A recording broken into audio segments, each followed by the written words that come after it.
Israel boasts about having planted about 240 million trees since its founding in 1948 as a settler colony, and about 90% of these trees are not indigenous to the land, and so they have been planting Australian eucalyptus trees. It's extremely flammable, and its plantations in the south of Palestine, the Naqab, has actually been contributing to local desertification, and it's been shown to contribute to a local climate warming effect.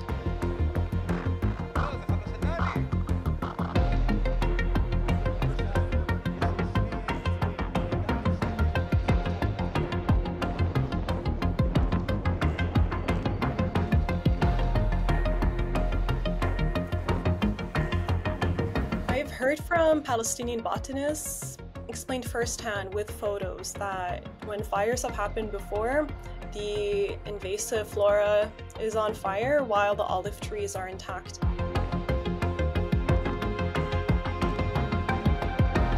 They specifically chose the pine because it can grow really quickly and it can just spread easily. And so they used the tree to stake a claim to the land.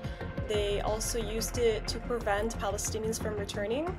So very frequently they planted trees and established parks right on top of the ruins of the hundreds of Palestinian villages that Israel destroyed. Israel, especially from 2010, it's been trying to distract from its crimes by saying actually like we're at the forefront of the struggle against climate change.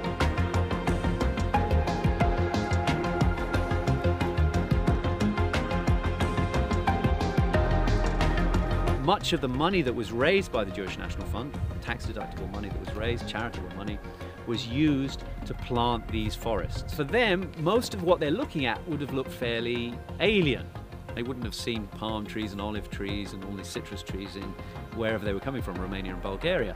These pine trees would have looked much more familiar to them, much more homely. So there was a psychological element probably to planting these forests.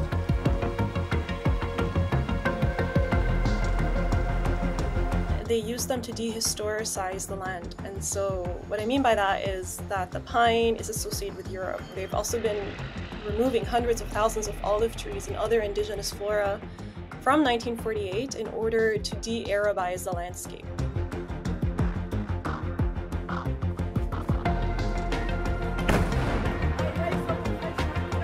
Just within the first 2 months of Israel's genocide against Gaza, it produced more greenhouse gas emissions than 20 climate vulnerable nations. And this is a gross underestimate. You can't fight against climate change as a settler colony and as a leading militarist warmongering state.